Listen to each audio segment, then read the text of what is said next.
नमस्कार प्यारे साथियों, कैसे हो आप सब? उम्मीद करती हूँ आप सब बहुत अच्छे हैं और निरंतर आपका जो काम है तैयारी का या भी कोई आपका जो भी काम है उसमें आप लगातार लगे हुए हैं। आप स्वस्थ हैं, अच्छे हैं, ऐसी मैं उम्मीद करती हूँ। आज का मेरा ये वीडियो रहेगा आचार्य प्रशांत के स्त्री बुक का जो दूसरा चैप्टर है उस पर आधारित। इसमें हम थोड़ा-सा स्त्री, जब पुस्तक का नाम ही स्त्री है, तो स्वाभाविक सी बात है स्त्रियों के बारे में, महिलाओं के बारे में ही इसमें जानकारी होगी। और आचार्य प्रशांत जी जो है वो एक कोई छुपा हुआ नाम है नहीं, आप सभी लगभग उनके नाम से परिचित होंगे। अद्वैत फाउंडेशन के साथ वो काम कर रहे हैं, अद्वैत फाउंडेशन नाम से उनकी संस्था है। वो इस समय संसार के जो सबसे गंभीर मुद्दे हैं, जैसे कि सबसे गंभीर कहें तो हम ग्लोबल वार्मिंग यानी जलवायु परिवर्तन का मुद्दा है, उस पर बात करते हैं, उसके लिए लोगों को जागृत करते हैं, महिलाओं को आगे बढ़ने में मदद करते हैं, जो पशु क्रूरता है, जो उस पर बात करते हैं। तो उनकी जो पुस्तक है स्त्री, इसमें महिलाओं द्वारा आचार्य प्रशांत जी से प्रश्न किए गए थे, उन्हीं प्रश्नों का जवाब इसमें दिया गया है। तो दूसरा चैप्टर भी थोड़ा-सा मुझे लगा, इसके फर्स्ट चैप्टर पर स्त्री न भावनाएँ न देह, उस पर मैंने वीडियो बनाया था, हालाँकि उसको 200-250 लोगों ने ही बमुश्किल देखा है। लेकिन फिर भी उसमें से कुछ जो मेरी बहनें, मेरे डेली व्यूअर्स हैं, उन्होंने देखा, उनके कमेंट्स थे। इसके अलावा एक और नया कमेंट्स था, वो नाम तो मैं भूल गई। लेकिन उन बहन का कहना था कि मुझे आपके वीडियो बहुत अच्छा लगा और मैं अभी तैयारी कर रही हूँ, घर की सबसे छोटी बेटी हूँ और मेरे घरवाले मेरे ऊपर शादी का दबाव बना रहे हैं। लेकिन मैं उनके दबाव को ना मानकर और मैं अपनी तैयारी कर रही हूँ और मैं खुद पर जो है प्राउड फील करती हूँ, यानी खुद पर मुझे गर्व है। तो उन बहन के कमेंट पढ़कर मुझे अच्छा लगा कि चलो कम से कम एक बहन तो ऐसी है, हालाँकि जो मेरी बहनें डेली व्यूअर्स हैं मेरी, वो सुन रही हैं, उनको भी ज़रूर थोड़ा बहुत लाभ मिला है। लेकिन जो नया कमेंट्स था, जो उन बहन का कहना था कि हाँ, वो ज़रूर अपनी चेतना के प्रति जागृत हुई हैं। आचार्य प्रशांत का कहना यही है दोस्तों कि ना तो हम महिला हैं और ना ही हम पुरुष हैं, यानी हमारी अंदर एक चेतना है, उस चेतना को हमें जागृत करना है जो हमें प्रकृति से मिली है। स्त्री और पुरुष इन देह में तो हम बाद में हैं, सबसे पहले हमारे अंदर पंचतत्व हैं प्रकृति के, तो हम प्रकृति हैं और प्रकृति ने हमें एक चेतना दी है जिसको आमतौर पर हम आत्मा बोल देते हैं। तो उस चेतना को, उस आत्मा को हमें जगाना है। तो एक बहन, उसके दूसरे चैप्टर का नाम है महिलाएं अपनी पढ़ाई और नौकरी देखें या घर गृहस्थी। तो एक बहन का सवाल था कि आचार्य जी मैं एक गृहिणी हूँ, परिवार में पति है, एक बच्चा है, सास ससुर हैं, उनका कामों में मेरा पूरा दिन निकल जाता है।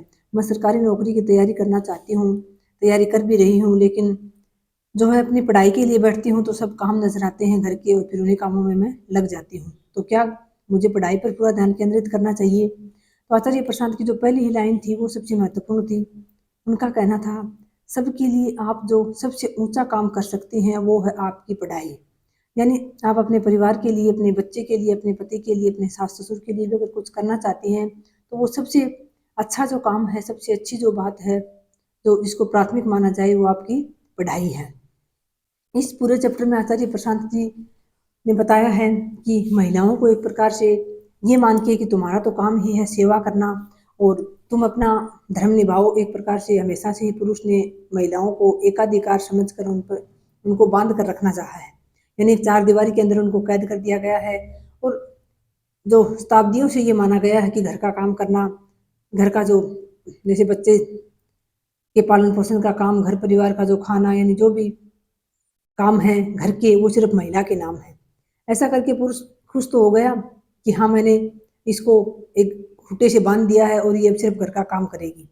तो लेकिन बाहर जो बहुत सारी संभावनाएँ हैं, जो आज तकनीकी का ज़माना है, कहीं भी किसी भी क्षेत्र में चले जाइए, उन बहुत सारी संभावनाओं से उन्होंने महिलाओं को वंचित कर दिया है।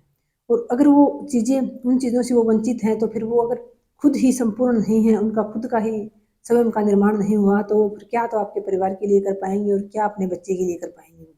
तो इस चैप्टर में आचार्य प्रशांत जी ने यही कहा है कि पुरुष ने होशियारी तो की है उसको बांध कर रखने की, लेकिन ये जो होशियारी है ये उसी पर भारी पड़ रही है, यानी उसको अशिक्षित रख दिया है। घर पे थोड़ी बहुत पढ़ाई होती है, जैसे कि आचार्य जी कहते हैं मुश्किल से लड़कियों की ग्रेजुएशन तक पढ़ाई हो पाती है, उसके बाद उनकी शादी कर दी जाती है। ग्रेजुएशन में भी बहुत सारी लड़कियां ऐसी होती हैं जो घर पे रह के ही पढ़ती हैं, सिर्फ डिग्री मिल जाती है।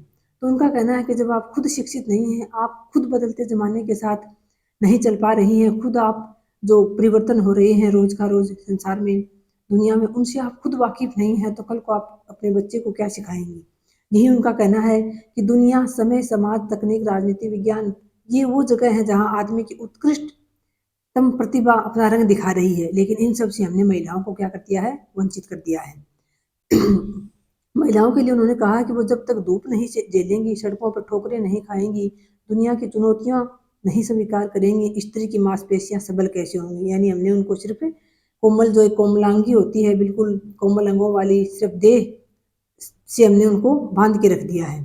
खुद भी बहुत दुःख में रहती हैं और अपने परिवार को भी साथ में, क्योंकि जब महिला जो है वो परिवार की धुरी होती है, यानी पूरा परिवार उसी के इर्द-गिर्द घूमता है, उसी पर टिका रहता है। तो जब वो खुद ही एक प्रकार से हमेशा डिप्रेशन में रहती हैं और घर पे रहते-रहते देखते हैं ज़्यादातर जो महिलाएँ हैं वो एक प्रकार से बहुत सारी बीमारियों में जकड़ जाती हैं। समय से पहले ही उन्हें कमर दर्द, घुटनों का दर्द या फिर जैसे कोई भी, यानी किसी भी प्रकार की बीमारियाँ उन्हें घेरे रहती हैं। आप देख लीजिए घरों में जो महिलाएँ हैं वो ज़्यादातर ऐसे ही बीमार, कोई ना कोई बीमारी उनको मिलेगी। तो सारा दिन वो घर की चारदीवारी में कैद रह के बस काम कर लेती हैं, या फिर फ़ोन पे कोई वो ऐसे नाटक या फिर टीवी पे ऐसे कुछ देखती रहती हैं। आप देखते हैं उन नाटकों में, और उनमें तो क्या ही है, सोशल मीडिया पर तो सिर्फ़ और सिर्फ़ एक प्रकार से माइंड को वॉश किया जाता है वहाँ पे। ऐसी-ऐसी चीज़ें दिखाई जाती हैं। तो आचार्य जी का कहना है कि वो खुद ही सुखी नहीं है, खुद का ही उनका निर्माण नहीं हुआ, तो वो आपके परिवार को क्या सँभालेंगी? और उन्होंने कहा कि जैसे कि परिवार में जो हम नाटक देखते हैं, जो टीवी पर जो नाटक आते हैं, उनके ज़्यादातर मसले क्या रहते हैं? पारिवारिक कलह है, कलेश, तो वो बिना किसी तल का है, यानी उनका कोई तल नहीं है, वो रोज़ाना किसी न किसी नाटक में आप देखते रहते हैं कि ऐसे फिर क्या ही क्या दिखाया जाता है, ये आप सब जानते हैं। आचार्य जी का कहना है कि काम जो है वही व्यक्ति का निर्माण करता है, और जो एक सही काम होता है उसको हम उस काम तक हम उस महिला को पहुँचने नहीं देते, उसको घर की चारदीवारी में कैद कर दिया जाता है।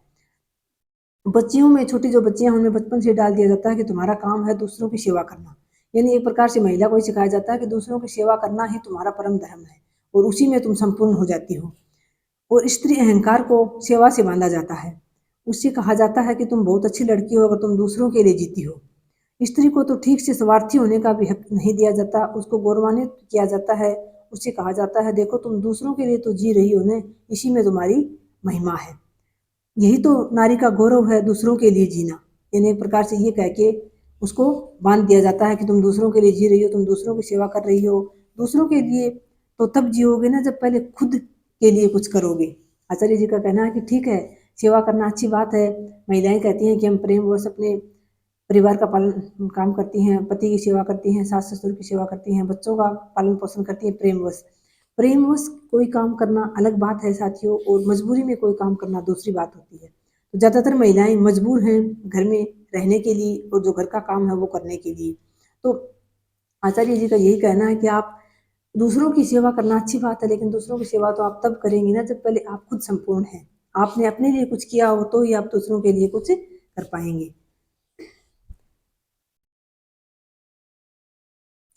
आचार्य जी कहते हैं कि तुम सेवा के योग्य हो ही नहीं। अगर किसी दूसरे की सेवा करनी है तो उसके लिए कुछ योग्यता भी होनी चाहिए, और वो योग्यता कैसे आएगी? प्रेम में किसी के लिए कुछ करना एक बात होती है, और प्रभाववश, संस्कारवश किसी के लिए कुछ करना बिल्कुल दूसरी बात होती है।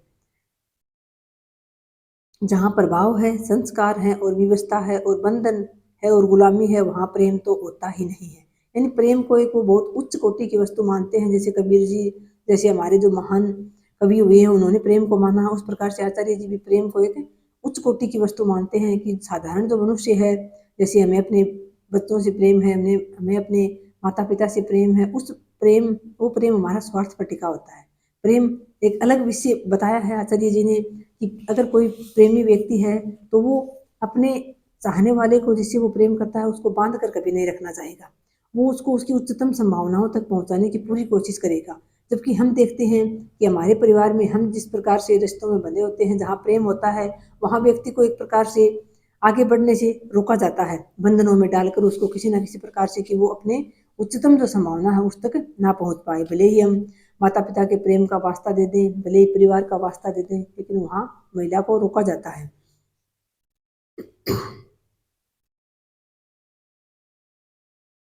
और महिलाओं में जो कमियां हैं, आचार्य जी ने कहा है कि आपकी सबसे बड़ी कमी तो यही है कि आपको अपनी कमियां जो है वो नजर नहीं आती हैं। जाओ जरा दुनिया की चुनौतियां स्वीकार करो, अनजाने लोगों के साथ काम करो तो पता चले कि तुम में कितनी सामर्थ्य है। यानी घर का काम करके तो हम बहुत डिंगे हाँक लेते हैं कि हाँ मैंने घर की साफ सफाई बहुत अच्छे से की, मुझे इतनी प्रकार के व्यंजन बनाने आते हैं, मुझे ये काम आता है वो काम आता है। लेकिन घर का काम आचार्य जी कहते हैं कि ये तो कोई भी व्यक्ति, जैसे कि आप जो घर का काम करती हैं और कहती हैं कि हाँ मैंने ये काम किया, बहुत बड़ा किया, ये काम को करने वाला कोई भी व्यक्ति आपको 8 से 10 हज़ार रुपये में मिल जाएगा। जो काम एक महिला सारे दिन में करती है उसको कोई भी, आचार्य जी का कहना है कि किसी भी बेरोजगार जो होते हैं, जो कम पढ़े लिखे लोग हैं, उनको रोजगार दीजिए। घर का जो ये काम है ये 8-10 हज़ार रुपये में आप किसी से भी करवा सकते हैं और आप बाहर निकल कर दुनिया की चुनौतियां स्वीकार कीजिए, अपनी उच्चतम संभावनाओं को तलाशिए। यानी कुछ अच्छा कीजिए, बदलते समय के साथ कुछ नया सीखिए। जैसे कि आपकी रुचि गायन में है, किसी वाद्य यंत्र को बजाने में है, खेल में है, डांस में है, जो भी आपका मन करता है, जो आपकी रुचि है, उस चीज को, उस काम को आप आगे बढ़कर कीजिए। इस पूरे चैप्टर का जो सार है वो यही है साथियों कि व्यक्तित्व जो होता है, एक महिला का हो या पुरुष का हो, महिला और पुरुष देह बाद में है, वो एक व्यक्तित्व है, एक चेतना है। और उसका सर्वांगीण विकास तभी हो सकता है जब वो खुद पहले अपने आप में संपूर्ण हो, खुद के लिए वो जी रही हो, खुद के का उसने संपूर्ण व्यक्तित्व का निर्माण किया हो, तभी वो अपने परिवार के लिए, अपने बच्चों के लिए जो है वो कुछ कर पाएगी। आचार्य जी कह रहे हैं लास्ट में इसमें कि विद्रोह करिए, इसी में सबका भला है, इसी में आपका भी भला है, बच्चों का भी भला है, पतिदेव नाती रिश्तेदारों का भी। नहीं मिलेगी बहुत बड़ी सरकारी नौकरी तो कोई छोटी नौकरी करिए, पर स्वावलंबी रहिए, अपनी रोटी कमाकर खाना सीखिए। ये पर निर्भरता आपको कहीं का नहीं रहने देगी। यानी आचार्य जी का कहना है कि कम कमाइए, लेकिन इतना तो कमाइए कि रोटी खुद की खाइए। यानी दूसरे पर निर्भर मत रहिए कि मेरी ये इच्छा है, मुझे ये चाहिए, मुझे वो चाहिए, उसके लिए आप दूसरे पर निर्भर हैं। कोई आपको कुछ ला के दे रहा है तो ये बात तो जाहिर सी है साथियों, इस दुनिया में कुछ भी आपको बिना कीमत चुकाए नहीं मिल सकता। कुछ भी का मतलब आप कुछ भी समझ सकते हैं। ऐसी कोई वस्तु आपको नहीं मिल सकती जिसकी कीमत आपको ना चुकानी पड़े। तो अगर आपको कुछ मिल रहा है, यानी घर बैठे बिठाए आपके शौक पूरे हो रहे हैं, आपकी ज़रूरतें पूरी हो रही हैं, तो कहीं न कहीं आपका शोषण भी हो रहा है, कहीं न कहीं आपको दबा कर रखा जा रहा है। तो कुछ भी यहाँ बिना कीमत अदा किए नहीं मिलता है, तो कम से कम अपनी शौक कम रखिए, कम अपनी ख्वाहिशें रखिए, लेकिन इतनी रखिए कि आप खुद जो है अपना पर निर्भर ना रहिए, आप स्वावलंबी बनिए।